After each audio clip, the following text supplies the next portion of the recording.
ଶୀତୁଆ ଶୀତୁଆ ପାଗ ତା ସହିତ ମନ ହୁଏ କିଛି ଗରମା ଗରମ କି ଚଟପଟା ଜିନିଷ ଖାଇବା ପାଇଁକା। ନମସ୍କାର, ପ୍ରିୟାସ୍ କିଚେନରେ ଆପଣ ସମସ୍ତଙ୍କୁ ଅନେକ ଅନେକ ସ୍ୱାଗତ। ଆଉ ଶୀତ ଦିନ ମାନେ ପ୍ରଥମେ ତ ମନକୁ ଆସିବ ସୁପ୍। ଆଉ ସୁପ୍ ପାଇଁ ତ ଯେମିତି ହେଲେ ମାର୍କେଟ କିମ୍ବା ରେଷ୍ଟୁରାଣ୍ଟ ଯିବାକୁ ପଡ଼ିବ। କିନ୍ତୁ ମୁଁ ଆଜି ଆପଣମାନଙ୍କୁ ଘରେ କିପରି ରେଷ୍ଟୁରାଣ୍ଟ ଷ୍ଟାଇଲରେ ଭେଜିଟେବୁଲ ସୁପ୍ ବନେଇ ପାରିବେ ତାହା ଆଜି ଭିଡ଼ିଓରେ ସେୟାର କରିବି। ଯାହାଫଳରେ ନା ଆପଣଙ୍କୁ ଶୀତ ପାଗରେ ଇଭିନିଂ ଟାଇମ୍ରେ ମାର୍କେଟ ଯିବାକୁ ପଡ଼ିବ ନା ରେଷ୍ଟୁରାଣ୍ଟ ଯିବାକୁ ପଡ଼ିବ। ତେବେ ଆପଣ ମୋର ଏହି ଭେଜିଟେବୁଲ ସୁପ୍ର ରେସିପିକୁ ଦେଖିବା ପାଇଁ ଭିଡ଼ିଓଟିକୁ ଫୁଲ୍ ୱାଚ୍ କରନ୍ତୁ। ଆଶା କରିବି କି ରେସିପିଟି ଆପଣମାନଙ୍କୁ ନିଶ୍ଚୟ ଭଲ ଲାଗିବ। ଭଲ ଲାଗିଲେ ପ୍ଲିଜ୍ ଭିଡ଼ିଓଟିକୁ ଲାଇକ୍ କରିବେ, ସାଙ୍ଗମାନଙ୍କ ସହିତ ସେୟାର କରିବେ।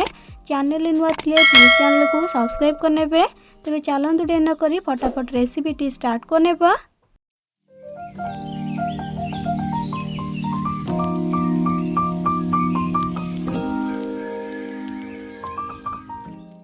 ଭେଜିଟେବୁଲ ସୁପ୍ ବନେଇବା ପାଇଁ ପ୍ରଥମେ ଏଠି ଦେଖନ୍ତୁ ମୁଁ ଗ୍ୟାସ୍ ଅନ୍ କରିକି ଗୋଟେ କଢ଼େଇକୁ ବସେଇକି ସେଥିରେ ଦେଉଛି ପାଖାପାଖି ଗୋଟେ ବଡ଼ ଚାମଚର ହବ ରିଫାଇନ୍ ତେଲ। ଆଉ ତେଲ ଭଲ ଭାବରେ ଗରମ ହେଇଗଲା ପରେ ସେଥିରେ ଗୋଟେ ଛୋଟ ଚାମଚରେ ଦେଉଛି କଟା ରସୁଣ ଆଉ ଗୋଟେ ଛୋଟ ଚାମଚରେ ଦେଉଛି କଟା ଅଦା। ଏବେ ସବୁକୁ ହାଲକା ଟିକେ ଖାଲି ମିଶାଇ ନେବା। ଆଉ ମିଶାଇ ଦେଇକି ସେଥିରେ ପକାଇବା ଗୋଟେ ବଡ଼ ସାଇଜ୍ର କଟା ପିଆଜ। ଏବେ ସବୁକୁ ମିକ୍ସ କରିକି ମିଡ଼ିୟମ୍ ଫ୍ଲେମ୍ରେ ବେଶୀ ନାହିଁ 1 ମିନିଟ୍ ଖଣ୍ଡେ ଖାଲି ଭାଜି ନେବା, ଯେମିତିକି ପିଆଜଟା ଆମର ହାଲକା ଟ୍ରାନ୍ସପାରେଣ୍ଟ ହେଇକି ଭାଜି ହେଇଯିବ। ଆଉ ସବୁର ଯେମିତି କଞ୍ଚା ବାସ୍ନା ମଧ୍ୟ ପଳେଇବ। ଅଧିକ ଆପଣ ପିଆଜକୁ ପୋଡ଼ିକି କି ଗୋଲ୍ଡେନ୍ ବ୍ରାଉନ୍ କଲର୍ କରିକି ଭାଜିବେନି। 1 ମିନିଟ୍ ଖଣ୍ଡେ ଭାଜିଦେଲା ପରେ ଏଇଠି ଆପଣ ଦେଖିପାରୁଥିବେ ପିଆଜ ଆମର ଟ୍ରାନ୍ସପାରେଣ୍ଟ ହେଇକି ଭାଜି ହେଇଗଲାଣି, ଆଉ ଟିକେ ସଫ୍ଟ ମଧ୍ୟ ହେଇଗଲାଣି। ପିଆଜ ଏପରି ଭାଜି ହେଇଯିବା ପରେ ସେଥିରେ ପକାଇବା 150 ଗ୍ରାମର କଟା କ୍ୟାପ୍ସିକମ୍, 150 ଗ୍ରାମର କଟା ଗାଜର, ଆଉ 100 ଗ୍ରାମର କଟା ବିନ୍ସ, ଆଉ 150 ଗ୍ରାମର କଟା ବନ୍ଧାକୋବି, ଆଉ 150 ଗ୍ରାମର ଦେଉଛି ଫ୍ରେଶ୍ ଗ୍ରୀନ୍ ମଟର। ସବୁ ଭେଜିଟେବୁଲ୍ସକୁ ଆପଣ ଏମିତି ପୁରା ଛୋଟ ଛୋଟ କରିକି କାଟିକି ନେବେ। ଆଉ ମୁଁ ଏଇଠି ଯେତିକି ଭେଜିଟେବୁଲ୍ସ ନେଇଛି 10 ଜଣ ସୁପ୍ ପିଇଲା ଭଳିକା, ଆପଣ ସେଇ ହିସାବରେ କେତେ ଜଣଙ୍କ ପାଇଁ ବନାଉଥିବେ ସେଇ ହିସାବରେ ଭେଜିଟେବୁଲ୍ସ କମ୍ ଅଧିକା କରିକି ନେଇପାରିବେ। ଏବେ ସବୁକୁ ଭଲ ଭାବରେ ମିକ୍ସ କରିନେବା। ଆଉ ମିକ୍ସ କରିଦେଇକି ଗ୍ୟାସ୍ର ଫ୍ଲେମ୍କୁ ମିଡ଼ିୟମ୍ ଟୁ ହାଇ କରିକି ସବୁ ଭେଜିଟେବୁଲ୍ସକୁ ଆମେ 3 ମିନିଟ୍ ଖଣ୍ଡେ ଭାଜି ନେବା। ପାଖାପାଖି 3 ମିନିଟ୍ ଖଣ୍ଡେ ଭାଜି ଦେଲା ପରେ ଏଇଠି ଆପଣ ଦେଖିପାରୁଛନ୍ତି ନା ଭେଜିଟେବୁଲ୍ସ ଆମର ହାଲକା ସଫ୍ଟ ହେଇକି ଭାଜି ହେଇଗଲାଣି, ଆଉ ତାର କଞ୍ଚା ବାସ୍ନା ମଧ୍ୟ ଚାଲିଗଲାଣି।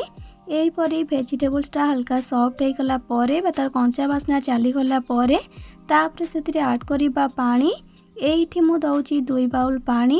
ଟିକେ ଅଧିକ କି ପାଣିକୁ ଆଡ଼୍ କରିବା, ଯେହେତୁ ମୁଁ ଟିକେ ଅଧିକ ଭେଜିଟେବୁଲ୍ସ ନେଇଛି ସେଇ ହିସାବରେ ଦେଖିକି 2 ବାଉଲ୍ ପାଣିକୁ ଦେଇଛି। ଆପଣ ସେମିତି ଭେଜିଟେବୁଲ୍ସକୁ ଦେଖିକି ପାଣି ଏଥିରେ କମ୍ ଅଧିକା କରିକି ଆଡ଼୍ କରିବେ। ପାଣିକୁ ଦେଇକି ସବୁକୁ ମିଶାଇ ନେଲା ପରେ ମୋତେ ଟିକେ ପାଣି ଏଠି କମ୍ ଲାଗୁଛି, ସେଥିପାଇଁ ସେଥିରେ ଆଉ ଅଧା ବାଉଲ୍ ଖଣ୍ଡେ ପାଣିକୁ ଦେଉଛି। ମାନେ ଟୋଟାଲ୍ ଏଇଠି ମୁଁ 2.5 ବାଉଲ୍ ପାଣିକୁ ଦେଇଛି। ଏବେ ସେଥିରେ ସ୍ୱାଦ ଅନୁଯାୟୀ ଲୁଣ ପକାଇବା। ଆଉ ସବୁକୁ ହାଲକା ଟିକେ ମିକ୍ସ କରିଦେଇକି ଗ୍ୟାସ୍ର ଫ୍ଲେମ୍କୁ ମିଡ଼ିୟମ୍ ଟୁ ହାଇରେ ରଖିକି 15 ମିନିଟ୍ ଖଣ୍ଡେ କଭର୍ କରିକି ଛାଡ଼ିଦେବା, ଯେମିତିକି ଭେଜିଟେବୁଲ୍ସଟା ଆମର ଅଧା ଅଧି ସିଝିଯିବ। ପାଖାପାଖି 15 ମିନିଟ୍ ପରେ ଏବେ କଭର୍କୁ କାଢ଼ିବା। ଏଇଠି ଆପଣ ଦେଖିପାରୁଛନ୍ତି ନା ସୁପ୍ ଆମର କେତେ ଭଲ ଭାବରେ ଫୁଟୁଛି, ଆଉ ଭେଜିଟେବୁଲ୍ସ ମଧ୍ୟ ପାଖାପାଖି 50% ଭଳିଆ ସିଝିଗଲାଣି। ଏବେ ଆମେ ଏଥିରେ ପକାଇବା 2 ଛୋଟ ଚାମଚର ସୋୟା ସସ୍, ଆଉ 2 ବଡ଼ ଚାମଚର ଦେଉଛି ଟମାଟୋ କ୍ୟାଚପ୍ ବା ଆପଣ ୟା ବଦଳରେ ଟମାଟୋ ସସ୍ ମଧ୍ୟ ଦେଇପାରିବେ। ଏବେ ଏଥିରେ 2 ବଡ଼ ଚାମଚର ଦେଉଛି ଗ୍ରୀନ୍ ଚିଲି ସସ୍ ବା ଗ୍ରୀନ୍ ଚିଲି ସସ୍ ଆପଣ ନିଜ ହିସାବରେ କମ୍ ବେଶୀ କରିକି ଦେଇପାରିବେ। ଏବେ କିଛି କଟା ଧନିଆ ପତ୍ରକୁ ପକାଇବା। ଆଉ ସବୁକୁ ଟିକେ ମିଶାଇ ଦେଇକି ଗ୍ୟାସ୍ର ଫ୍ଲେମ୍କୁ ମିଡ଼ିୟମ୍ କରିକି ମିଡ଼ିୟମ୍ ଫ୍ଲେମ୍ରେ କଭର୍ କରିନେବା ଆଉ 15 ମିନିଟ୍ ପାଇଁ। ଆପଣ ଯେତେ ସୁପ୍ଟିକୁ ଅଧିକ ଟାଇମ୍ ଫୁଟେଇବେ ସୁପ୍ ଆପଣଙ୍କର ସେତିକି ଟେଷ୍ଟି ବନିବ ଆଉ ଗାଢ଼ା ମଧ୍ୟ ହେବ। ଆକୁ ସେ ପର୍ଯ୍ୟନ୍ତ ଫୁଟେଇବା ଯେପର୍ଯ୍ୟନ୍ତ କି ଭେଜିଟେବୁଲ୍ସଟା 90% ଭଳିଆ ସିଝି ନଯାଇଛି। ପାଖାପାଖି 15 ମିନିଟ୍ ପରେ ଏବେ କଭର୍କୁ କାଢ଼ିବା। ଏଇଠି ଦେଖିପାରୁଥିବେ ଭେଜିଟେବୁଲ୍ସ ଆମର ପାଖାପାଖି ସିଝି ଆସିଲାଣି, ମାନେ 90% ଭଳିଆ ସିଝିଗଲାଣି। ଆଉ ସୁପ୍ ଆମର ଦେଖିପାରୁଛନ୍ତି ପତଳା ଅଛି। ସୁପ୍କୁ ଗାଢ଼ା କରିବା ପାଇଁ ଗୋଟେ ବାଉଲ୍ରେ ଦେଖନ୍ତୁ ନେଇଛି ଗୋଟେ ବଡ଼ ଚାମଚର କର୍ଣ୍ଣଫ୍ଲାୱାର। ଏବେ ସେଥିରେ 3 ରୁ 4 ଚାମଚ ଭଳିଆ ପାଣିକୁ ଦେଇକି ମିକ୍ସ କରିନେଉଛି। ଆପଣ ସୁପ୍କୁ ଦେଖିକି ସେଇ ହିସାବରେ କର୍ଣ୍ଣଫ୍ଲାୱାର କମ୍ ଅଧିକା କରିକି ନେବେ। एबे कॉर्नफ्लावर स्लरीटा बनीगला परे तापरे सूप्रे ताकू आड करनेबा आउ ताकू टिके मिसई देकी गैस फ्लेम को सेमती मीडियम रे रखिकी आउ 10 मिनट खंडे भल भाव फुटई नेबा जेमती कि भेजिटेबल्स भल भाव सीझिकी सूप आमर गाढ़ा बनिबो। पाखापाखि आउ 10 मिनट खंडे मीडियम फ्लेम रे फुटैला परे एइठी आपण देखि पारछन्ती ना सूप आमर केते गाढ़ा बनेची आउ बिल्कुल रेस्टोरेंट परके बनीची। एइठी आमर एबे सब भेजिटेबल्स बढ़िया से पूरा सीझी गलानी। आको अधिक न फुटेकी गैस फ्लेम को ऑफ करनेबा आउ ऑफ कर देकी सेथिरे पकेबा गोटे छोट चामच गोलमरीच गुंड आउ फाळे लेंबूर रस।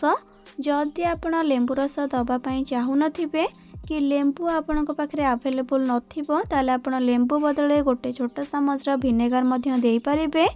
एबे सबको भलसे थरे मिक्स करनेबा।